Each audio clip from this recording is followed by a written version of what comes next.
MP board के कक्षा 12 के विद्यार्थियों, देखिए इस वीडियो में मैं आपको हिंदी का पेपर यहाँ पर सोल्व कराने वाली हूँ प्रॉपर सॉल्यूशन के साथ में। तो जिस घड़ी का आप बेसब्री से इंतजार कर रहे थे 100% आने वाले प्रश्न मैं आपको इस वीडियो में प्रॉपर सॉल्यूशन के साथ में बताने वाली हूँ। यदि वास्तव में आप चाहते हैं 80 नंबर में 70 तक अपना स्कोर बनाना तो इस वीडियो को आप देखकर चले जाइएगा। 100% मैं आपसे गारंटी लेती हूँ आप 80 नंबर में 70 नंबर तक का अपना स्कोर बना पाएंगे। ठीक है, तो चलिए बिना देरी के वीडियो को हम शुरू करते हैं और चलिए बढ़ते हैं प्रश्न की ओर। तो देखिए आप पहला प्रश्न, बाजार कब जाना चाहिए? हमें बाजार कब जाना चाहिए? जब मन खाली हो, जब मन खाली ना हो, जब मन अच्छा हो, जब मन अच्छा ना हो। तो इसका आंसर रहेगा आपका बा। ठीक, दूसरा है निम्नलिखित में से विज्ञान संबंधी तकनीकी शब्द है। विज्ञान का कौन सा शब्द है इसमें? ठीक है, तो विज्ञान का देखिए पर्यवेक्षक, ये भी आपका हिंदी के अनुभव, अनुबंध, इसके बाद में नाभिक और तत्थर, इसका रहेगा आपका सा। ठीक है, क्या रहेगा?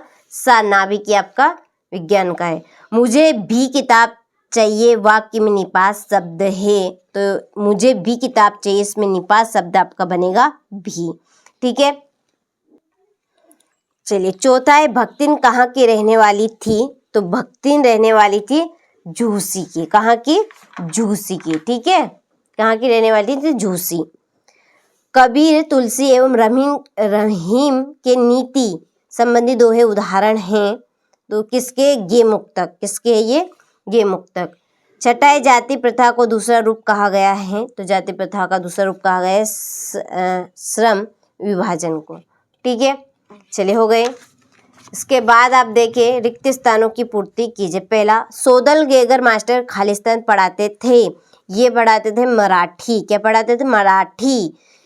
खेत की तुलना खालिस्तान की गई है। तो खेत की तुलना किससे की गई है? कागज के पन्ने से। हिंदी ने नेट पत्रकारिता की शुरुआत खालिस्तान के साथ हुई। वेब दुनिया। ठीक है, क्या आएगा? वेब दुनिया। वाक्य खालिस्तान है। वाक्य आपके हैं सार्थक शब्द समूह। और आश्रम की बाहर चेष्टाएं खालिस्तान कहलाती है। अनुभाव। क्या कहलाती है? अनुभाव, जो बाहर से दिखने वाली, जैसे कि ये पेन, अब इस पेन पे जो बनावट है, ठीक है, जो भी यहाँ पर ये चित्र मंडे हुए हैं, ठीक है, स्ट्रक्चर है, ये हमें इस पेन की ओर आकर्षित कर रहे हैं। तो ये क्या है? इसकी बाहरी चेष्टाएं हैं। ठीक है, तो उसे हम क्या कहेंगे? अनुभाव। चांद सिंह को खालिस्तान कहा जाता है। तो चांद सिंह को कहा जाता है शेर के बच्चे। ठीक है, सत्य असत्य लिखिए। राखलदास बनर्जी 1922 में मोहनजोदड़ो गए। तो ये आपका सत्य है। शब्द शक्ति 5 प्रकार की होती है। असत्य, क्योंकि शब्द शक्ति आपकी 3 प्रकार की होती है। कितने? 3। संभवतः बरसात हो प्रश्नवाचक वाक्य है। तो ये आपका असत्य है। जहाँ रस होता है वहाँ गुण अवश्य होता है। असत्य है, ये सब बिल्कुल नहीं है। बालक चांद के लिए ललचा रहा है, बिल्कुल सत्य है। और शिरीष का फूल संस्कृत साहित्य में बहुत कठोर माना जाता है। तो ये आपका असत्य, क्योंकि कोमल माना जाता है, ना कि कठोर। ठीक है, चलिए इसके बाद आप देखिए सही जोड़ी बनाइए। पहली जोड़ी कथानक। कथानक है कहानी। दूसरी संप्रदायिकी पृष्ठ। तो ये है अखबार की अपनी आवाज। Silver vending. सिल्वर वेंडिंग है यशोधर बाबू। विष्णु खरे है चार्ली चैपलिन यानी हम सब। ठीक है, ये आपकी चौथी। आग में घी डालना। आग में घी डालना, क्रोध बढ़ाना। और रघुवीर सहाय कमरे में बंद अपाहिज। और प्रगतिवाद है इसी के सामने है 1936। ठीक है, इसकी जोड़ी है। हो गई। चलिए बड़े अगले प्रश्न की ओर।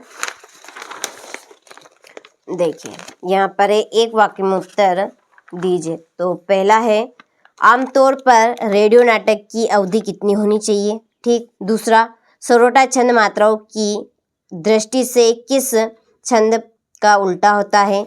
भक्तिन और लेखिका के बीच कौन सा संबंध है? कवि किस कवि की पहचान एक बिंबधर्मी कवि के रूप में है? बाजार के दर्शन पाठ के लेखक कौन है? और प्रयोगवाद का प्रारंभ कब हुआ? और 7वां, सूर्यकांत त्रिपाठी निराला जी के कोई 2 उपन्यास के नाम बताइए। ठीक है, तो ये आपके इस तरह के एक वाक्य में प्रश्न है। चलिए, ये यहाँ पर मैंने भर दिए हैं।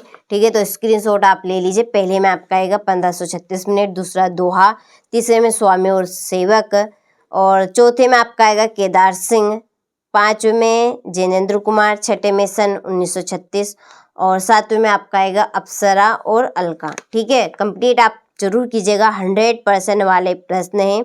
यदि आपने वास्तव में कर लिए तो मैं आपसे गारंटी देती हूँ कि 80 नंबर में से आप 75 नंबर तक अपना स्कोर बना पाएंगे। ठीक है, चलिए, तो स्क्रीनशॉट ले और इनको आप अच्छे से कंप्लीट करें। ठीक है, चलिए बढ़ते हैं अगले क्वेश्चन की ओर।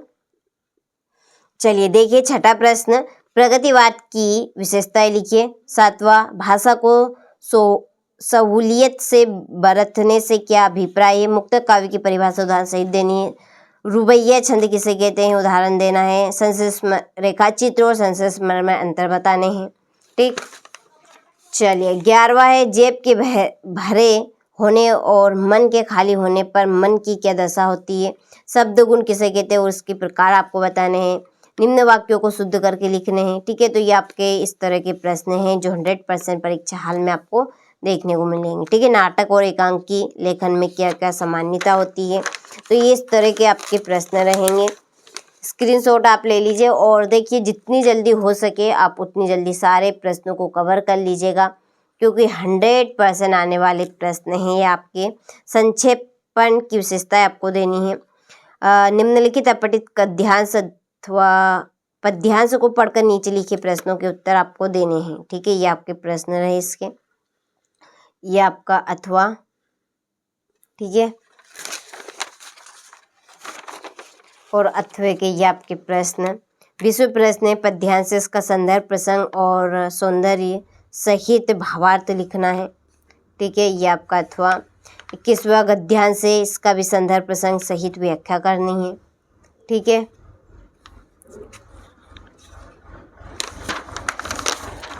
इसके बाद आप देखिए अथवा यहाँ पर। और 22वां है, सचिव माध्यमिक शिक्षा मंडल भोपाल को अंग्रेजी विषय की उत्तर पुस्तिका के पुनः मूल्यांकन पुनर्गणना हेतु तो आवेदन पत्र आपको देना है। और ये लास्ट आपका 23वां प्रश्न इसमें है निबंध। ठीक है, अच्छे से कंप्लीट करने हैं, क्योंकि 100% आने वाले प्रश्न मैंने आपको बताए हैं, ताकि आप सभी अच्छे से अच्छे नंबर कवर कर सके और अपना अच्छा स्कोर बना सके। ठीक है, तो ये था आपका 100% आने वाला पेपर, जो मैंने आपको यहाँ पर सोल्व करा दिया है। परीक्षा हॉल में जाने से पहले एक बार आप ज़रूर इनको कंप्लीट करके जाइएगा। ठीक है।